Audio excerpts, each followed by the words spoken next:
Pada tahun 1978 sampai 1982, John dan Stephanie mengenyam pendidikan di University of California. Keduanya memiliki hobi yang sama di bidang olahraga. Stephanie seringkali iseng terhadap John dengan mencuri pakaiannya saat John sedang mandi. John hanya menganggap Stephanie sebagai teman, namun Stephanie menganggapnya lebih dari itu.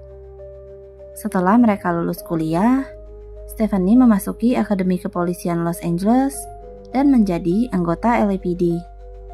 Di saat itulah, keduanya mulai bercinta, meskipun John tidak menganggapnya sebagai kekasih. Hal ini membuat Stephanie semakin jatuh cinta pada John secara diam-diam. Setelah bertahun-tahun menjalani hubungan teman tapi mesra, hati Stephanie dihancurkan ketika mendapati kalau John sedang menjalin hubungan yang serius dengan seorang perawat. Perawat itu bernama Sherry, yang usianya memasuki akhir 20-an. Sherry sedang berada di puncak karirnya sebagai direktur keperawatan di Glendale Adventist Medical Center. Dia juga memberikan presentasi dan mengajar di kelas sesama perawat. Stephanie yang belum bisa menerima kenyataan itu, tetap berusaha menarik perhatian John dengan kemunculannya yang tiba-tiba di apartemen John dan Sherry.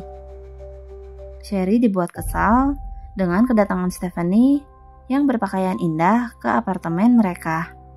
Lalu beberapa hari kemudian, ketika John sedang berada di tempat kerjanya, Stephanie kembali datang dengan memakai seragam polisi dan membawa senjata.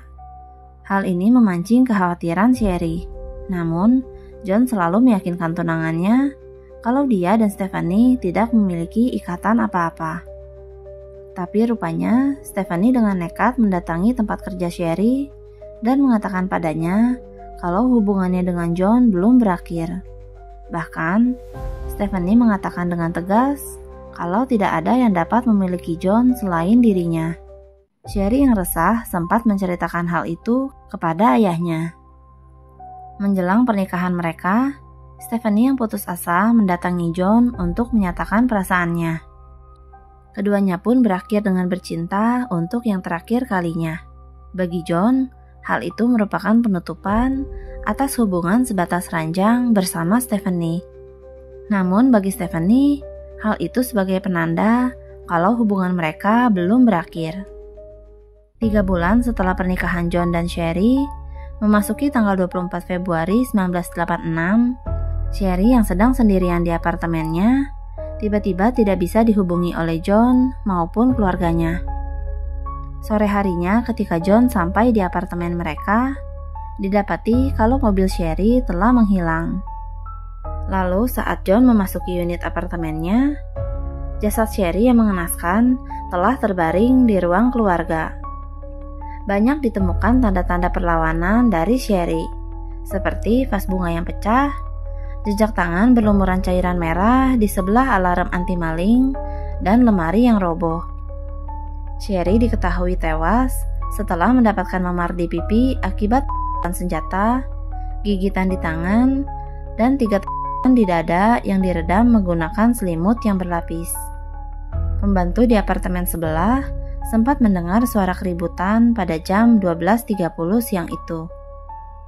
Bekas gigitan pada tangan Sherry pun diswab untuk memeriksa DNA si pelaku. Namun, kasus Sherry segera dianggap sebagai perampokan oleh pihak LAPD. Meskipun tidak ada barang berharga yang hilang selain mobil Sherry yang merupakan hadiah pertunangan dari John dan sertifikat pernikahan mereka. Ayah Sherry sempat mengungkapkan kecurigaannya atas Stephanie, tapi kepolisian tidak menghiraukannya. 1 minggu kemudian, mobil Sherry ditemukan terbengkalai, namun tidak ada petunjuk lebih lanjut mengenai pelakunya. Setelah kematian Sherry, John sempat pindah dari Los Angeles. Namun beberapa tahun kemudian, dia kembali dan sekali lagi berakhir di tempat tidur dengan Stephanie. Hanya saja bagaimanapun juga, hubungan keduanya tidak pernah berlanjut ke jenjang yang serius. Sampai Stephanie menikah dengan rekan kerjanya di LAPD pada tahun 1996. Sedangkan John menikah dengan orang lain. Memasuki tahun 2001, tim kasus dingin memeriksa kembali kasus Sherry dan mencoba mengecek kembali hasil swab dari gigitan di tangan Sherry. Meskipun tidak ditemukan kecocokan DNA pada daftar kriminal, tapi dapat dipastikan kalau pelakunya merupakan perempuan. Memasuki tahun 2009, tim kasus dingin mencoret kemungkinan perampokan pada kasus Sherry, sebab tidak ada barang berharga yang hilang dan pelakunya merupakan wanita yang beraksi pada siang hari. Ketika mereka melakukan interview ulang pada John, didapati fakta kalau dia baru saja mengakhiri hubungannya dengan Stephanie beberapa bulan sebelum Sherry dihabisi. Lalu, ayah Sherry pun menyampaikan kecurigaannya atas Stephanie yang selama ini diabaikan oleh polisi. Ketika itu, Stephanie telah menduduki posisi yang tinggi di LAPD. Hal itu tidak menghalangi kinerja mereka untuk menyelidiki Stephanie secara diam-diam. Polisi yang menyamar berhasil mengambil satu gelas cup bekas minum Stephanie dari tempat sampah. Ketika diperiksa di lab, hasilnya ternyata cocok. Dari situlah Stephanie ditangkap dan mendapatkan hukuman penjara selama 27 tahun pada 2012. Stephanie yang kala itu berusia 52 tahun diberikan kesempatan untuk pensiun dini dari LAPD. Dia hanya mampu menyesali perbuatannya dari balik jeruji besi.